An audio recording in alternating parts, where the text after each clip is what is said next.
Donc, bonjour à tous. C'est un plaisir d'ouvrir l'année académique 2024-2025. Je suis Pierre Verrier, je fais fonction d'animation aujourd'hui. Puis on a le plaisir d'accueillir un spécimen rare que j'appellerais Dr. Hubert Tremblay. Rare dans le sens que c'est un des trois gériatres dans notre institution. Donc, Dr. Tremblay, après avoir fait un fellowship à Montpellier sur les troubles cognitifs, a joint en 2019 Sacré-Cœur Suisse du Nord. Donc, actuellement, il est chef de la gériatrie clinique, puis également très impliqué au niveau d'une clinique de la mémoire à Notre-Dame-de-la-Merci.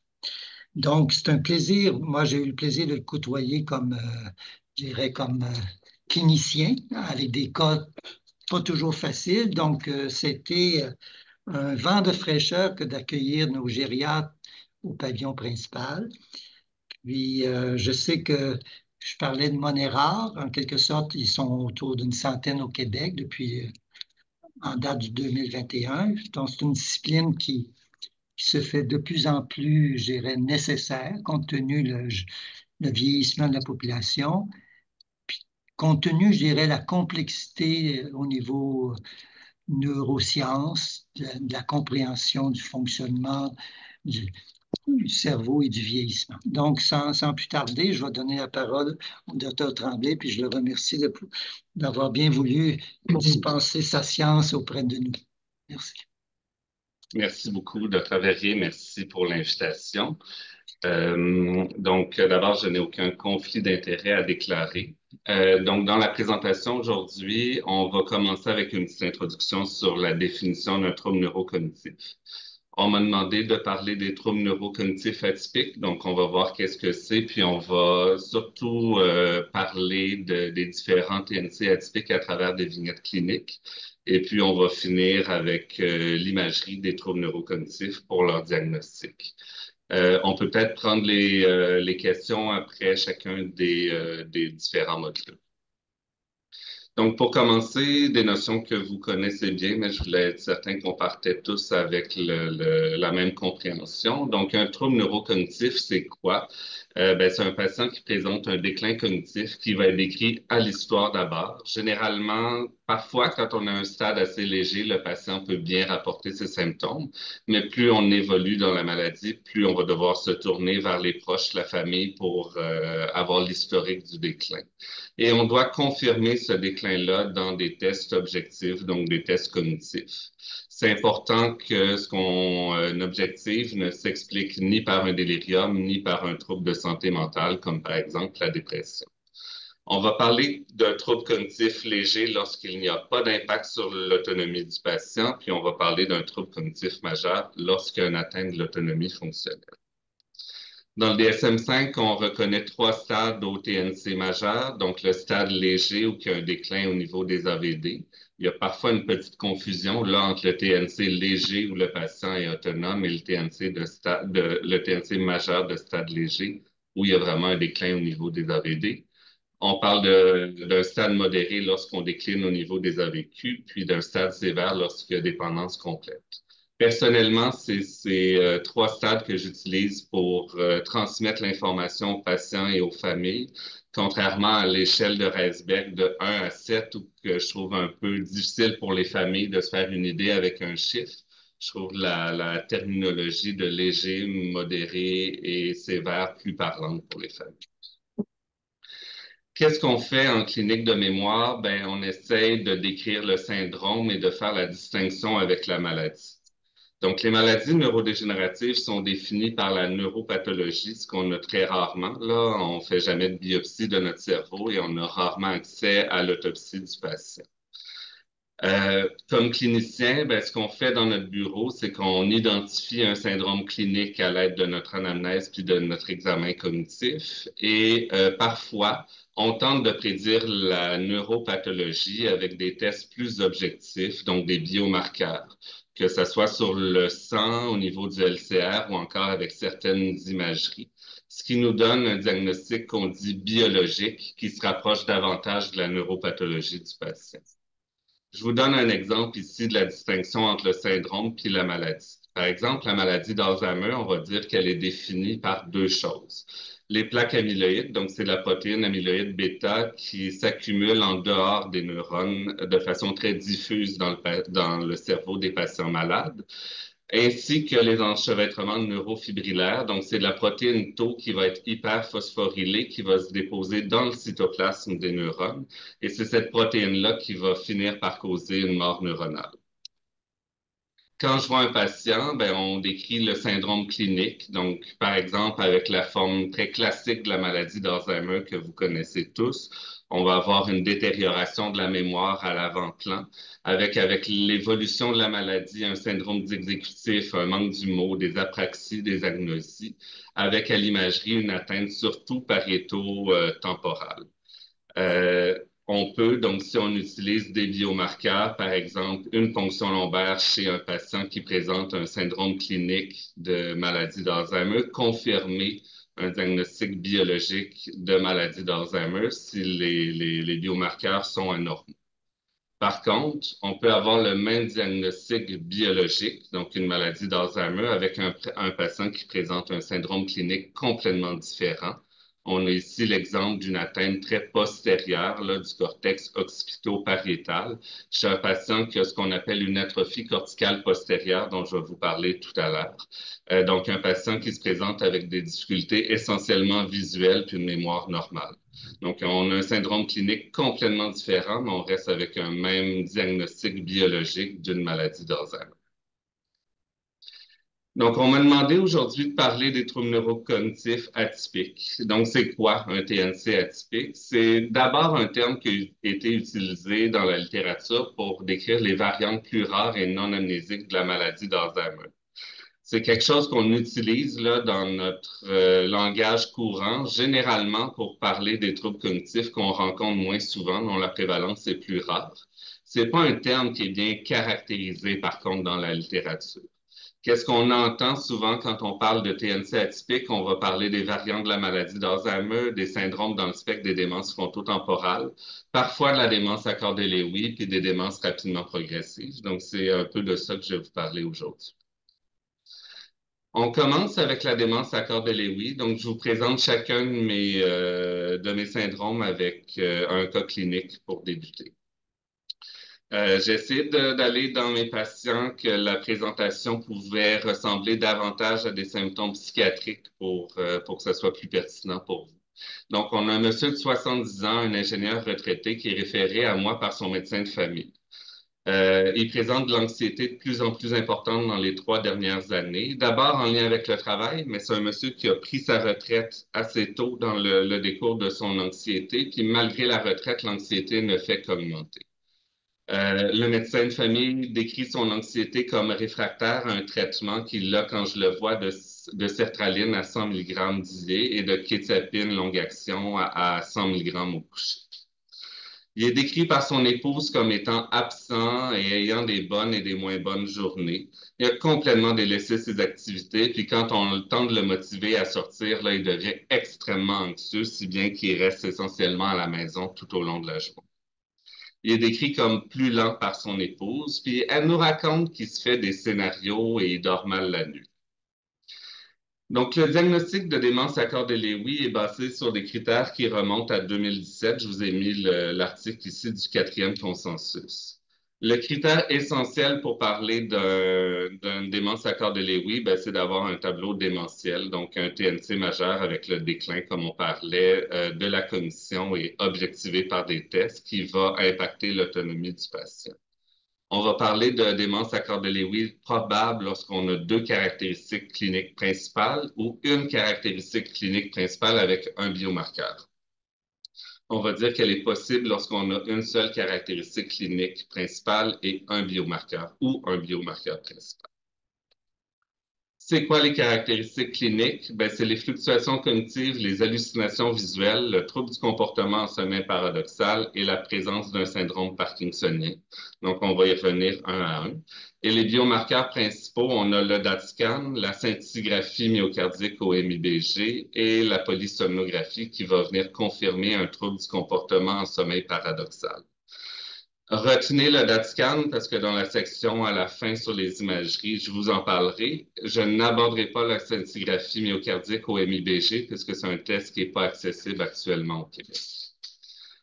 Donc, si on parle des fluctuations cognitives, qui est notre première caractéristique clinique, ben, c'est des fluctuations comme on peut le voir en délirium, mais généralement, c'est au long cours. Il n'y a pas un caractère aigu. Il y a une absence de cause précipitante aux fluctuations. La durée, la sévérité est très variable. Ça peut être un patient qui fluctue en quelques minutes, puis on a des fois des patients qui fluctuent clairement devant nous au bureau, alors que d'autres vont avoir des fluctuations qui vont durer plusieurs jours. Donc, on va parler de bonnes, moins bonnes journées ou même de bonnes et de moins bonnes semaines pour le patient. On doit questionner ça en présence d'un proche. Il existe des questionnaires semi-structurés que je vous ai mis ici, validés dans la littérature, mais il n'en existe aucun en France. Les hallucinations visuelles, ben, c'est présent chez 80% des patients. La caractéristique intéressante des hallucinations visuelles des corps de Lewy, c'est que c'est très détaillé. Des fois, il y a même une histoire autour de l'hallucination. On parle souvent d'enfants d'animaux. Ces phénomènes-là peuvent être accompagnés ou on peut voir encore des manifestations précédant l'apparition d'hallucinations visuelles. C'est des illusions visuelles. Encore une fois, on peut voir des phénomènes de passage. Donc, c'est avoir l'impression qu'il y a quelque chose qui nous passe dans le champ de vision, on se retourne, il n'y a rien. Je vous rassure, on en a tous, là, ça peut être normal, mais les patients avec un corps de Lewis, c'est plus fréquent. Ou encore des sensations de présence. Donc, c'est des patients qui vont dire, je sais, là, je suis seul à la maison, mon mari est sorti faire les courses, mais j'ai l'impression qu'il y a d'autres gens avec moi dans la maison. C'est souvent comme l'impression qu'on retourne comme avant avec les enfants qui jouent au sous-sol ou c'est ce genre de caractéristiques que les patients me rapportent souvent. Euh, En début de maladie, les hallucinations peuvent être bien présentes, mais les patients peuvent garder une assez bonne autocritique et comprendre que c'est des hallucinations, si bien que j'ai beaucoup de patients avec un corps de Lewy prodromal qui vont cacher ça aux familles. Donc, on pose la question, les familles disent non, non, mais on pose bien la question aux patients, puis ils nous rapportent que oui, il y a des hallucinations. Le troisième critère, c'est le trouble du comportement sommeil REM ou sommeil paradoxal. En fait, pendant qu'on dort, là, le sommeil REM ou paradoxal, c'est la période dans la nuit dans laquelle on a nos rêves. Normalement, on a une paralysie complète de notre corps, sauf les muscles extraoculaires qui ne seront pas paralysés. Les patients qui ont un corps de Lewy, c'est la même chose avec les patients avec une maladie de Parkinson, perdent cette paralysie-là pendant leur sommeil REM et vont donc avoir une activité motrice anormale pendant leur rêve, crier, donner des coups, tomber en bas du lit. Il y a une question validée dans la littérature, c'est est-ce qu'on vous a déjà dit ou pensez-vous que vous actez vos rêves lorsque vous donnez, comme par exemple donner des coups de poing, bouger les bras dans les airs, faire des mouvements comme si vous courez. On peut confirmer ce trouble du comportement sommeil paradoxal avec une polysomnographie neurologique. On en fait à Sacré-Cœur, mais il faut savoir que le temps d'attente pour accéder à ces tests-là est extrêmement long présentement. Et puis, comme dernier critère, on a le parkinsonisme. Donc, ça prend seulement un de la bradykinésie, la rigidité ou encore le tremblement de repos. C'est 85% des corps de Lewy qui vont développer un syndrome parkinsonien. Il est généralement plus subtil que dans la maladie de Parkinson. Très rare, on voit un tremblement de repos. Quand il y en a un, il est moins sévère que dans la maladie de Parkinson. Les symptômes sont plus souvent bilatéraux, symétriques, puis avec l'évolution de la maladie, le patient développe souvent une dysphagie. Ce n'est pas un critère diagnostique, là, la sensibilité aux neuroleptiques, mais je pense que ça vaut la peine qu'on en parle parce que c'est quelque chose qui peut vous impliquer avec les prescriptions de médicaments antipsychotiques. Il faut savoir que c'est 30 à 50% des corps de Lewy qui ont cette sensibilité accrue aux neuroleptiques, donc c'est loin d'être la majorité des patients. Il y a comme une fausse conception que si notre patient a toléré des doses, par exemple, d'aldol dans un séjour hospitalier, ben, ça l'élimine un diagnostic de corps de Lewy. Ben, c'est faux, parce que au moins 50% des patients vont tout de même le tolérer. Par contre, on ne veut pas le tester parce que quand on a un corps de Lewy avec une sensibilité accrue au neuroleptique, ça peut avoir des conséquences catastrophiques. On peut aggraver parfois de manière irréversible un syndrome parkinsonien. On peut avoir une altération grave de l'état de conscience ou des caractéristiques d'un syndrome malin des neuroleptiques. J'ai actuellement à Sacré-Cœur une patiente qui est hospitalisée, qui avait été vue au printemps par la neurologie, qui a un diagnostic de TNC, étiqueté Alzheimer par le médecin de famille, mais a posteriori, on comprend qu'il y a des caractéristiques de corps de Léwy. Quand elle a été vue au printemps, elle avait du risperdal à 0,5 mg par jour. Le neurologue la trouvait très, très extra-pyramidale, donc a sevré le risperdal. Et vu les hallucinations, le médecin l'a repris en montant les doses à 1 mg, puis elle s'est présentée à l'urgence en syndrome neuroleptique malin. Ça fait 3 semaines qu'elle est hospitalisée avec un traitement maximal, puis elle reste extrêmement rigide. Là, on n'arrive même pas à lui ouvrir les mains ou déplier ses bras. Donc, ça vous montre à quel point les conséquences peuvent être graves. Ça survient plus avec les antipsychotiques typiques, mais il faut savoir que ça peut arriver même à des tout petites doses d'un atypique. Et les deux traitements qui sont jugés sécuritaires, c'est la quétiapine ou la clozapine. Donc, on tend à utiliser la quétiapine en première ligne et garder la clozapine pour des cas sévères et réfractaires. Une bonne pratique lorsqu'on fait un diagnostic à corps de Lewy, autant pour les patients hospitalisés que pour la pharmacie en communauté, c'est demander d'inscrire une intolérance aux antipsychotiques, dont l'aldol et autres antipsychotiques, sauf la quétiapine. C'est ce que j'écris dans mes dossiers pour être sûr que sur une garde ou si le patient voit un autre médecin, il n'y a pas de prescription inappropriée. Donc, si on revient sur notre cas clinique d'un monsieur de 70 ans, euh, je vous rappelle, là, l'épouse a dit il y a des bonnes et des moins bonnes journées. Donc, j'ai creusé ça pour voir qu'est-ce qu'il y en est exactement. Puis clairement, ça semble être des fluctuations. Dort mal la nuit, ben, on va pousser un peu pour comprendre qu'est-ce qu'elle veut dire par là. Puis ce qu'on réalise, c'est qu'il donne des coups et des cris, un sommeil agité, puis il est même déjà tombé en bas du lit en dormant. On lui a fait un MoCA qui est à 20 sur 30 avec un profil essentiellement exécutif, mais on retient aussi un patient qui est très ralenti. À l'examen physique, j'ai pas de parkinsonisme, puis j'ai pas d'histoire franche d'hallucination, mais on sent qu'il commence à avoir des petites idées délirantes, surtout le soir, la nuit. L'IRM revient normal, il y a peu d'atrophie, ce qui est assez typique d'un corps de Lewy là, pour un même degré d'évolution de la démence. Là, il y a généralement moins d'atrophie qu'avec l'Alzheimer ou les démences frontotemporales.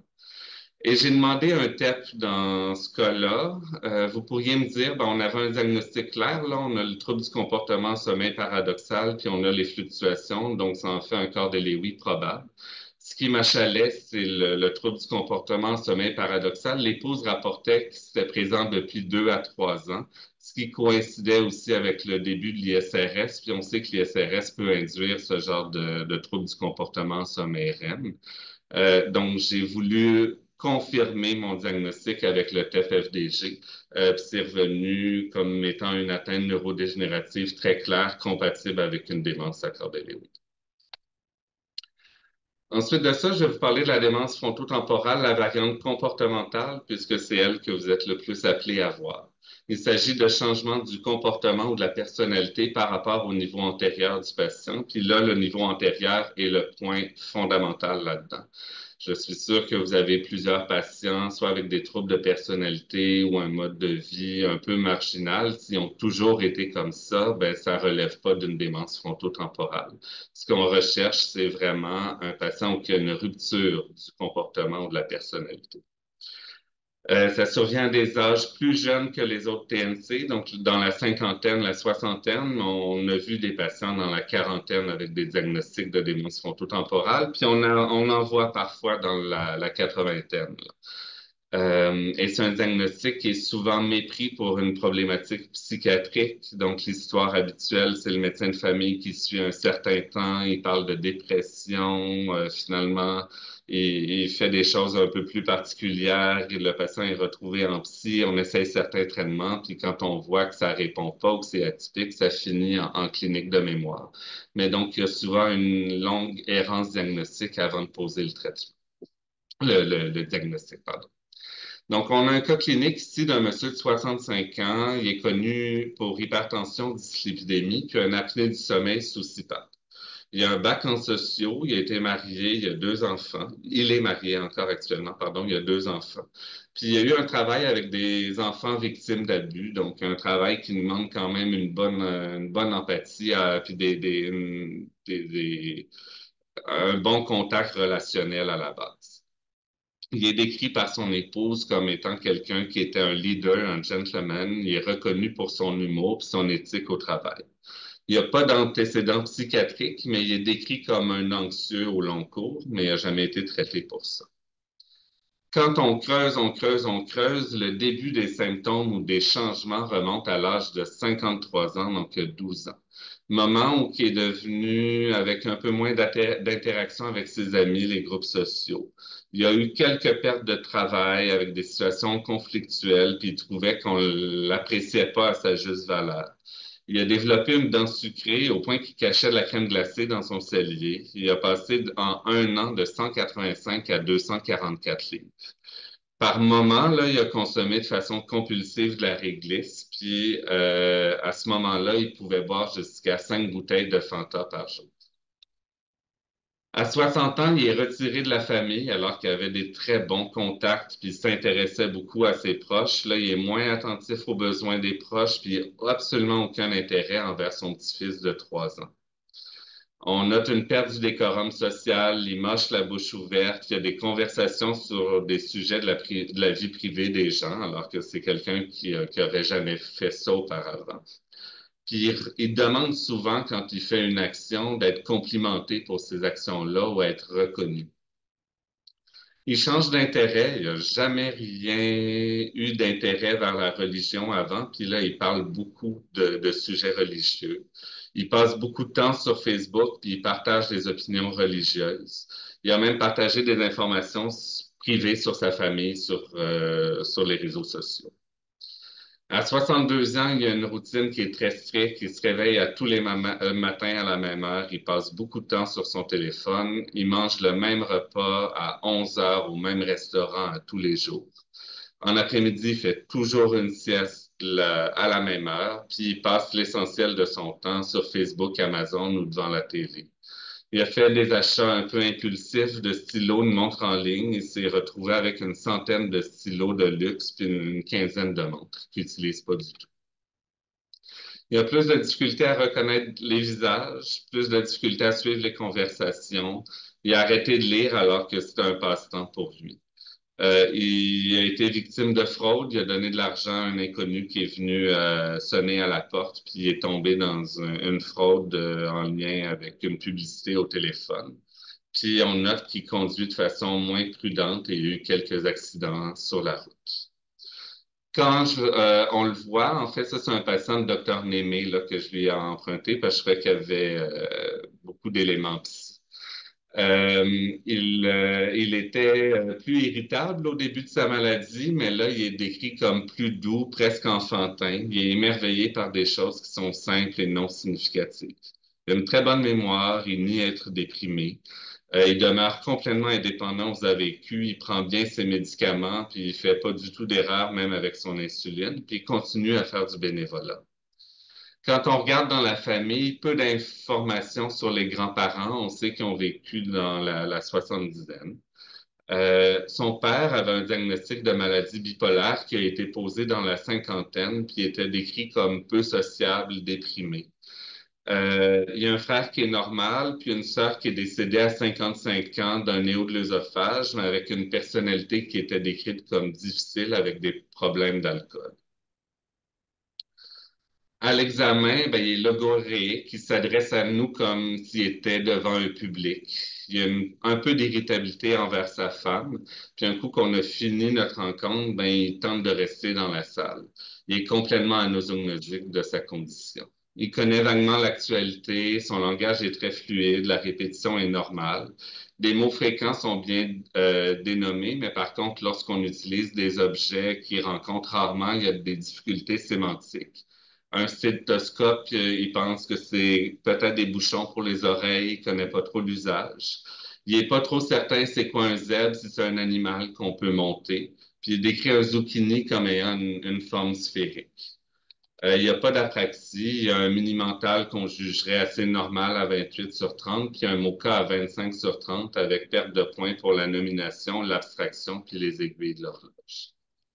Donc, les critères de démence frontotemporale de variante comportementale datent de 2011. C'est encore ceux qui sont utilisés actuellement.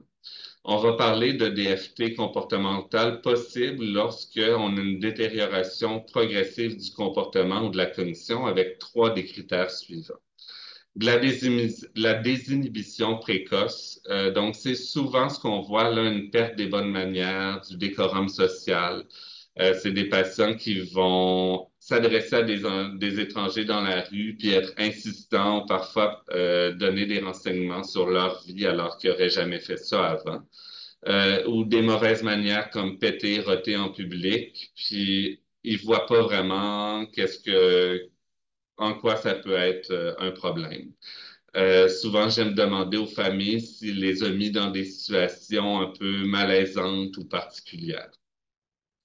Les patients peuvent également avoir de l'apathie de manière précoce, euh, à différencier de symptômes dépressifs, mais le patient apathique, surtout le démence frontotemporale, va être très indifférent à sa situation. Donc, il va perdre ses activités qu'il aimait auparavant. Il va avoir une journée qui n'est pas très remplie. J'ai des fois des patients qui passent la journée devant la télé ou à regarder dehors, mais ils sont très satisfaits de cette qualité de vie-là. Ils ne se sentent pas coupables, ils ne se sentent pas dévalorisés. Là, ils trouvent ça tout à fait normal. Ils peuvent avoir une perte d'empathie ou de sympathie. Donc, c'est des patients qui sont décrits comme étant très froids, renfermés sur eux-mêmes, égocentriques. J'essaie souvent de voir est-ce qu'il y a eu des événements tristes dans la vie familiale ou de son entourage dernièrement, puis comment il a réagi. Ou encore, je demande aux patients, aux familles, tu sais, par exemple, Madame, si vous étiez hospitalisée pour un infarctus à l'hôpital, là, est-ce que votre mari serait inquiet? Est-ce qu'il s'informerait de vous? Il serait complètement indifférent. Fait que souvent, c'est un critère qui peut ressortir avec ce genre de questions-là. Ils peuvent aussi développer des comportements persévératifs, stéréotypés, des compulsions, des rituels. Donc, ce qu'on voit beaucoup, c'est des changements d'intérêt pour quelque chose de très, très particulier et nouveau. On avait la religion dans notre cas clinique. J'ai eu des patients qui se mettent à faire des collections. J'ai eu un patient qui collectionnait des fourmis mortes. D'autres qui ramassaient tous les petits papiers dans la rue, l'accumulaient dans des sacs, puis gardaient ça pendant plus d'un an dans le garage. Donc, c'est des activités assez surprenantes. Il peut y avoir des stéréotypies, là, parfois des gestes répétés, claquer des doigts ou des stéréotypies plus orales. J'ai un patient qui terminait chacune de ses phrases en disant haha. Puis quand on lui demande pourquoi il fait ça, ben on n'a pas trop d'explications, là. Il me dit ah ben il faut le faire ou c'est rigolo.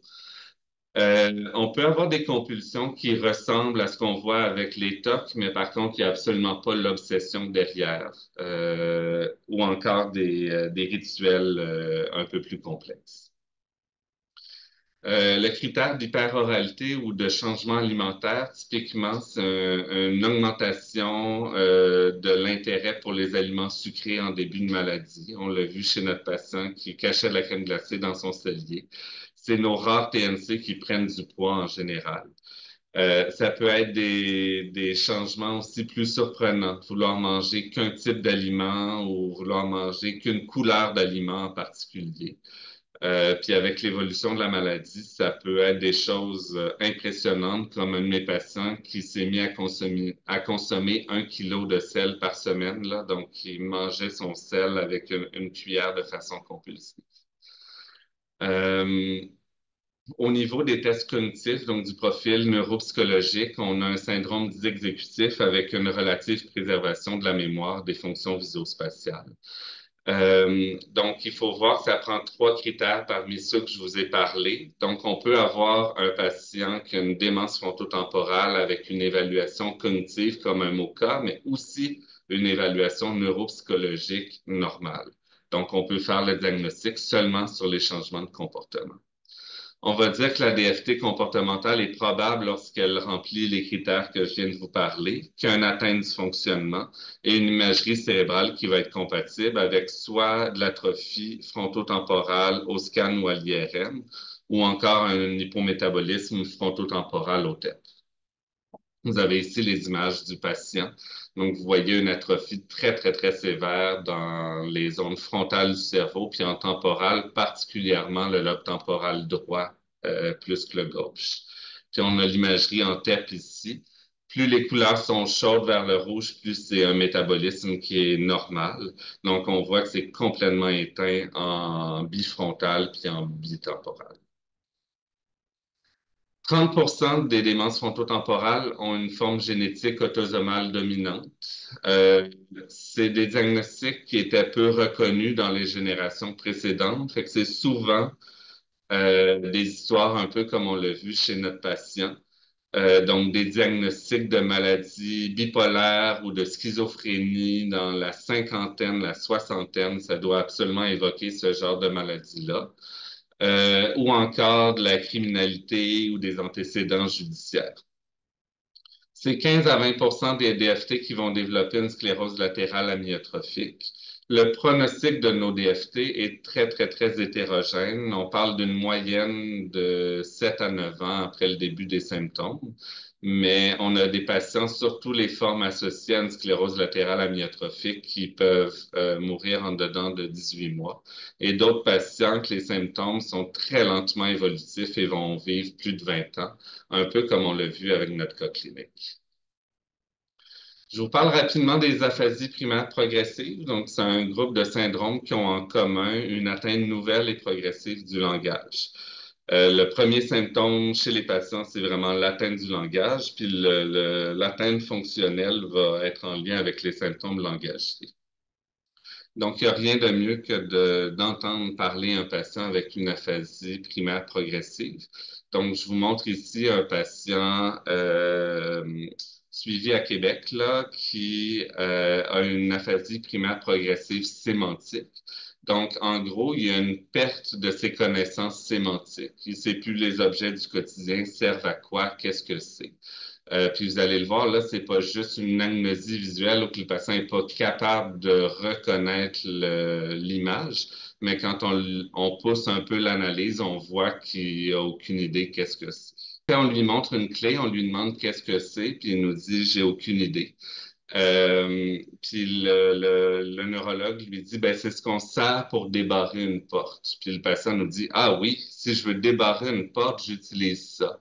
Puis après, il vient à lui dire c'est une clé. Puis le patient nous dit ah non, j'ai jamais utilisé ça de ma vie. Fait que ça, c'est une démence sémantique. C'est un peu plate si mon son fonctionne pas, là. Donc, on peut simplement passer. J'avais un autre cas ici où on demandait à une dame de nous dire qu'est-ce que c'est l'harmonica. Puis vous le voyez là, elle sait très bien qu'est-ce que c'est. Elle nous mime l'utilisation de l'objet, puis elle nous fait le son de l'harmonica, mais elle n'est pas capable de décrire elle n'est pas capable de nommer qu'est-ce que c'est. Elle va nous dire, oui, oui, c'est la chose qu'on utilise pour faire la musique. J'en ai une, cette patente-là, à la maison. Donc, c'est une patiente qui a une aphasie primaire progressive de type logopénique. Donc, les mots sortent pas, ils ont des difficultés à nommer. Mais contrairement aux patients d'avant, ils savent exactement à quoi sert l'objet. Ils sont juste pas capables de le nommer. Donc, c'est des patients qui vont venir avec un discours très pauvre, là. Tout va s'appeler des choses, des patentes, des bidules, des machins. Puis, avec l'évolution de la maladie, on a beaucoup de difficultés à les comprendre. Dernier syndrome que je voulais vous parler, c'est l'atrophie corticale postérieure. Donc, quand on parle de difficulté de vision, on pense toujours aux yeux, mais il faut comprendre que c'est le cerveau qui nous permet d'analyser les informations qui viennent des yeux. Donc, on a ici une dame de 61 ans qui travaillait comme caissière dans une pharmacie. Sa plainte, c'est qu'elle voit moins bien.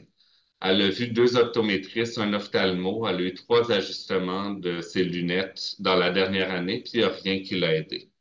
Elle travaillait dans une pharmacie à la caisse, là, puis elle n'arrivait plus à trouver les codes barres sur ses items, puis elle n'arrivait donc plus à les scanner pour travailler. Initialement, elle rapporte des difficultés à se stationner de reculons en parallèle, puis rapidement, elle a abandonné la conduite auto parce qu'elle n'était plus à l'aise. Elle me racontait qu'elle savait jamais si l'auto qui arrivait à sens inverse roulait dans la bonne voie ou s'il roulait face à elle. Elle n'est plus capable de taper à l'ordinateur, puis la lecture devient très difficile. Elle utilise son doigt pour lire les mots. Puis quand elle est à la fin d'une ligne, ben là, elle se perd, elle sait plus c'est quelle la ligne d'en dessous. À l'examen, elle ralentit quand elle rentre dans la pièce. Elle a comme de la misère à passer le cadre de porte, puis elle hésite beaucoup pour s'asseoir. On voit qu'elle vient prendre la chaise pour y toucher, pour être capable de s'asseoir ensuite. Elle a un mini-mental à 28 sur 30. Elle perd un point pour l'écriture de la phrase qui est complètement illisible avec les lettres qui sont les unes par-dessus les autres. Et elle a copie des pentagones. Et les tests de mémoire, donc, dont les 5 mots du bois, est essentiellement normal. Elle n'a aucun manque d'humour en conversation, mais c'est plus difficile de dénommer des images. On voit qu'elle contourne l'image avec son doigt pour s'aider, mais lorsqu'on donne un indice verbal, ça vient tout de suite. Elle est très bonne au niveau des praxis aux pantomimes. Donc, si je lui demande de mimer l'utilisation d'un marteau, d'un téléphone, de ciseaux, elle est capable de le faire sans problème. Mais lorsque je lui demande de répéter des gestes qu'elle ne connaît pas, comme vous voyez sur la figure ici, elle est incapable de situer dans l'espace ses mains comme ceux de l'examinateur. Alors là, j'ai vraiment très difficile. Donc, c'est une patiente qui présente des symptômes visuels à l'avant-plan. Puis là, vous voyez bien les ondes postérieures, donc en pariéto-occipital des deux côtés, c'est complètement éteint. Donc, le TET scan nous a confirmé là, le diagnostic d'une atrophie corticale postérieure. On en voit très rarement, puis comme je vous dis, il y a aussi souvent une grande errance diagnostique parce qu'on pense toujours aux yeux, puis on pense rarement au cerveau, surtout quand le scan ou l'IRM est normal. Donc, il y a des lignes directrices, le cinquième consensus canadien sur la démence, qui a publié un deuxième article qui parle de la neuroimagerie puis des biomarqueurs chez les patients avec un TNC.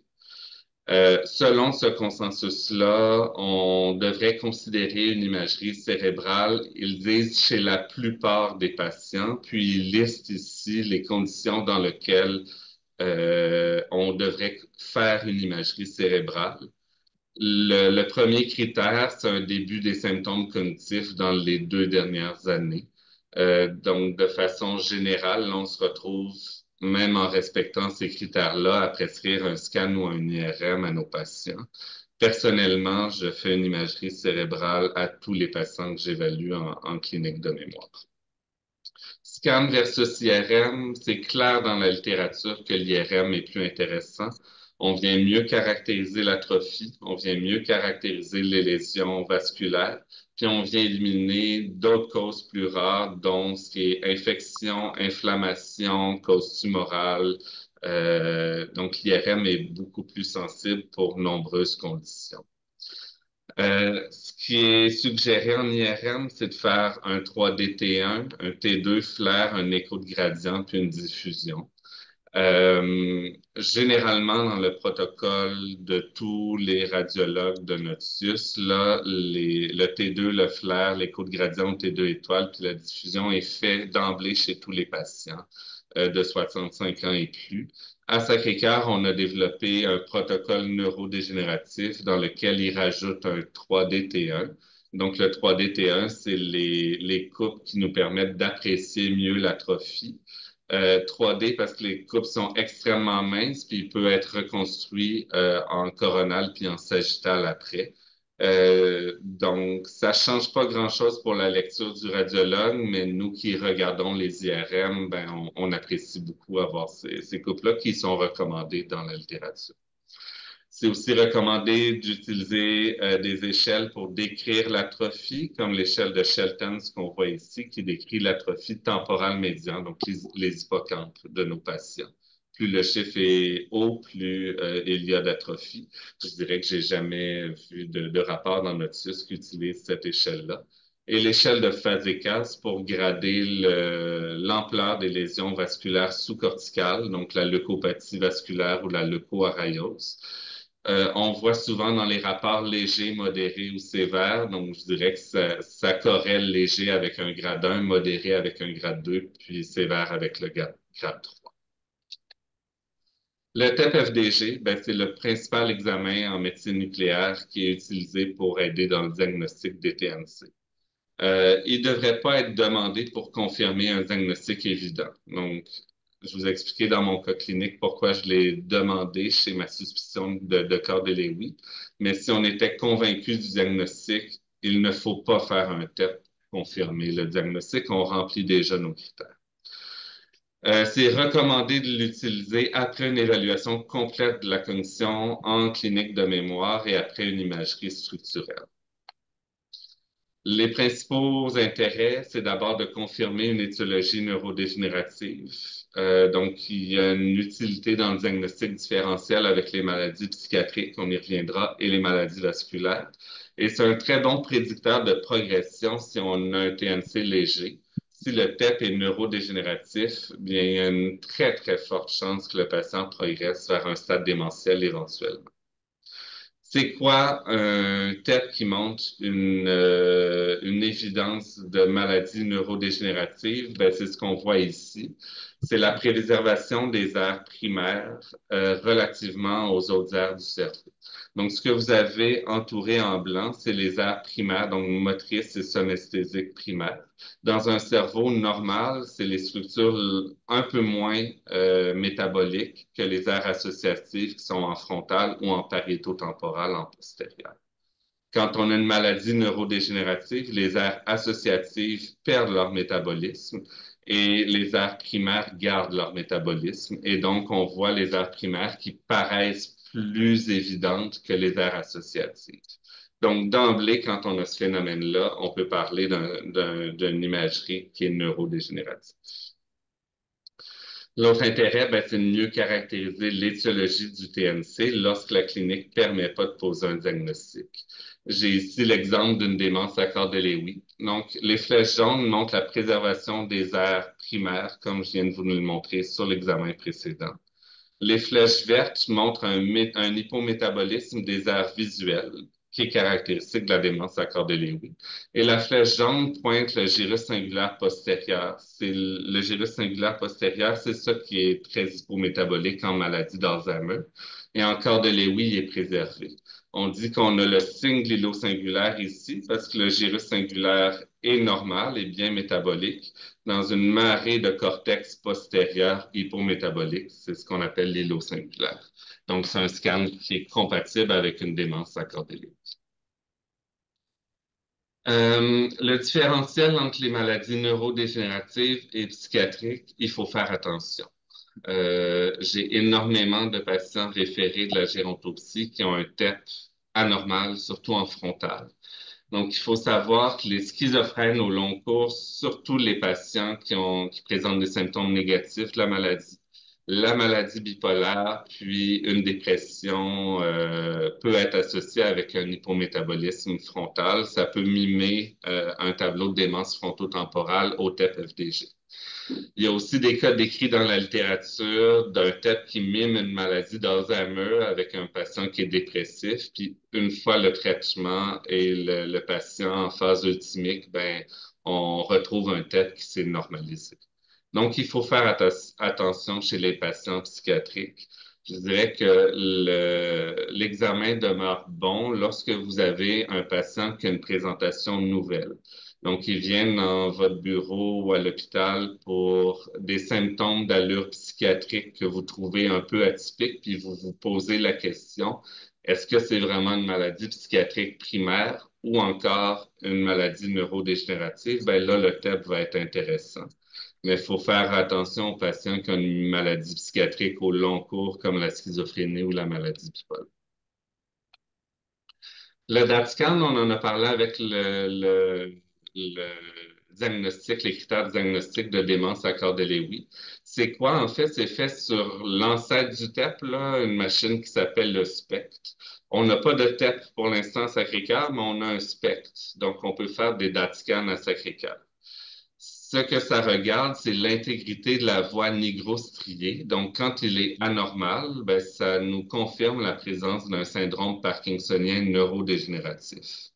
Le radiotraceur a été accepté par Santé Canada pour départager le tremblement essentiel de la maladie de Parkinson. Mais il y a quand même un intérêt plus grand que ça, là, et notamment en psychiatrie chez les patients qui ont un syndrome parkinsonien, puis on n'arrive pas à déterminer c'est-tu l'effet de la médication actuelle ou ancienne, ou il y a vraiment un syndrome parkinsonien neurodégénératif qui se rajoute, ben, le DAT-scan va pouvoir trancher. C'est aussi un très bon examen pour différencier un Alzheimer d'un corps de Lewy. Par contre, c'est un examen qui prend du temps à être obtenu et qui coûte excessivement cher. Donc, ce qui est recommandé dans nos lignes directrices, c'est d'aller d'abord vers le TEP-FDG parce qu'on a souvent une réponse avec le TEP-FDG, puis de considérer le DAT-scan une fois une évaluation clinique approfondie avec un TEP-FDG qui ne peut pas répondre à la question. Je vous glisse un mot sur les biomarqueurs de la maladie d'Alzheimer. C'est des biomarqueurs qu'on va considérer lorsque le patient a moins de 65 ans, qu'il y a des atypies dans sa présentation clinique ou encore en cas de démence rapidement progressive. Je vous ai parlé tantôt des plaques amyloïdes. Donc, on peut faire un TEP amyloïde au patient ou encore une ponction lombaire qui va montrer une anomalie de la protéine amyloïde. Et par rapport aux enchevêtrements neurofibrillaires, ben, on peut faire un TEP-tau ou encore une fois regarder la protéine tau dans le LCR.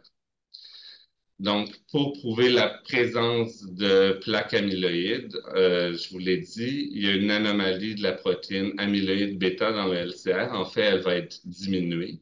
Puis au niveau du TEP amyloïde, on va avoir, comme sur le patient de droite, là, une grande rétention de radiotraceurs chez les patients qui ont une amyloïdopathie cérébrale. Le TEP amyloïde est disponible au Canada. Il coûte très cher. La ponction lombaire, on en fait, nous, j'en fais à tous les mois à la clinique de mémoire. C'est un test qui est quand même pas mal moins dispendieux. Et ce qui est intéressant sur la ponction lombaire, c'est qu'on peut regarder à la fois la protéine amyloïde et la protéine tau, alors que le TEP-tau n'est pas disponible présentement au Canada. Il est utilisé pour l'instant seulement en recherche. Je pense que je m'arrêterai ici. J'avais deux petits mots sur les démences rapidement progressives, mais je pense qu'on peut poser les questions vu le temps. Merci pour la présentation, ça éclaire quand même. Je me demandais un peu parce que est-ce qu'il y a certains éléments de l'évaluation cognitive que vous pensez qu'on peut utiliser pour nous aider à clarifier ou à dépister, tu sais, au-delà du MoCA, est-ce qu'il y a d'autres éléments de plus que vous trouvez qu'on pourrait appliquer simplement qui pourraient nous aider à savoir quand il y a quelque chose de plus cognitif qui va au-delà de la désorganisation tu sais, comportementale ou des symptômes qu'on dit d'hallucination, de psychose ou de délire de se faire voler quelque chose chez un patient qui est plus âgé, là, tu sais. Mais le gold standard est vraiment l'évaluation neuropsychologique. Fait que je pense que ça dépend où vous travaillez, là. Si vous avez accès à un neuropsychologue, c'est sûr qu'on va aller beaucoup, beaucoup plus loin, puis on va arriver à voir beaucoup plus clair avec nos patients. Il faut faire attention dans un contexte d'hospitalisation lorsqu'il y a peut-être une maladie psychiatrique qui est peut-être pas stable, ou encore une hospitalisation avec peut-être un délirium. Des fois, on n'a pas un tableau clair de délirium, mais un peu de délirium subclinique, puis il n'est pas à son 100%. Fait que c'est des patients que j'aime mieux évaluer en clinique de mémoire. Fait que j'aime mieux laisser un petit peu de temps après l'hospitalisation. Il y a des choses que je vous ai pas parlé, notamment dans le différentiel avec une démence frontotemporale. Ça peut être des patients qui vous arrivent pour une suspicion de maladie bipolaire, puis là, bon, il est assez âgé pour ce diagnostic-là, il a 50, 55 ans. La cognition sociale est un élément qui est vraiment intéressant chez ces patients-là. Fait que c'est des patients qui, par leur manque d'empathie, entre autres, ne sont pas capables de se projeter dans la tête de quelqu'un d'autre. Donc, il y a des tests standardisés autant pour des situations où c'est des petites histoires qu'on montre aux patients, puis on dit, si vous étiez telle personne là dans l'histoire, qu'est-ce que vous penseriez?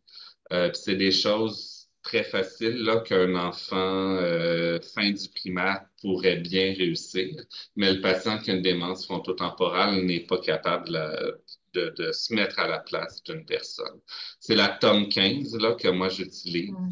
Fait que c'est un test qui prend à peu près une vingtaine de minutes à faire, que les neuropsychologues ont tendance à faire aussi. Puis l'autre chose qui peut être intéressant, c'est de la lecture d'émotions faciales. Fait que c'est bien reconnu que les DFT sont pas capables de reconnaître des émotions. Donc là, ce que j'utilise, moi, c'est la mini SEA. Là, vous avez certainement déjà vu ces faciès là, de gens très expressifs où qu'on demande de reconnaître, puis on donne une liste d'émotions possibles, puis les patients avec une DFT se plantent dans ce test-là. Donc ça, c'est des choses que je trouve utiles là, pour rajouter un peu à mon examen cognitif pour départager. Euh, mais sinon, tu sais, si on fait le MoCA et que le MoCA est normal, j'irais vraiment plus vers la neuropsy. Puis si vous n'y avez pas accès, c'est une bonne raison de nous envoyer les patients. Merci. Puis avez-vous une opinion, j'en profiterai à ce moment-là, c'est pour la question sur l'autre, il y avait un autre échelle, j'avais déjà vu passer, même déjà essayé d'utiliser le genre de GEM, je pense que c'est GEMA, celle qui avait été faite, puis il y avait comme plusieurs mises en situation, je sais pas si ça vous dit quelque chose, là, Euh, pour essayer de déménager, ou je pense que c'est un problème avec l'employeur, ouais, je l'ai déjà vu, je l'ai jamais utilisé, mais c'est un test qui peut être intéressant aussi. pour dépister certaines choses, surtout, Ouais. en fait, là, pour voir, parce que dans le fond, on a surtout une liste d'attente, mais pas que les neuropsychologues, il n'y en a pas énormément, effectivement. Éloigner un petit peu du sujet, là, c'est Pierre Verrier. Donc, moi, en clinique, je vois surtout ces troubles cognitifs fonctionnels. Donc, est-ce que vous auriez quelques mots à nous conseiller sur ça? C'est très difficile, ces diagnostics-là. Mais le secret, je pense, c'est de les revoir plusieurs fois.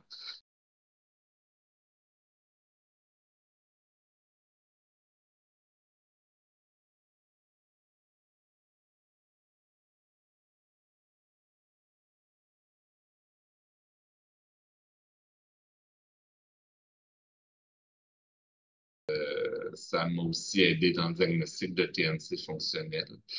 L'autre chose qui m'a aidé, c'est la neuropsy. Les TNC fonctionnels peuvent avoir des difficultés à certains tests, dont des tests de simulation. C'est pas nécessairement, tu sais, c'est des tests qui ont été montrés, qui ont été construits pour repérer des patients qui simulent, mais les TNC fonctionnels en général ont de la difficulté dans ces tests-là. C'est des tests qui sont assez faciles, mais de la manière qu'ils sont construits, ils ont l'air très difficiles. Puis de la manière que c'est présenté par le neuropsychologue, ben ça va être difficile. Je pense pas que vous allez le réussir, mais on va l'essayer quand même. Puis, c'est des tests qu'un TNC majeur modéré, généralement, va réussir, alors que le patient qui simule ou parfois qu'une étiologie fonctionnelle va avoir de la difficulté à faire. Fait que moi, les cas que j'ai eus récemment, là, c'est le neuropsychologue qui m'a beaucoup aidé en plus de l'investigation. Souvent, l'autre que j'ai eu, tu sais, ce qui était très majeur à l'histoire, c'est l'ampleur des symptômes.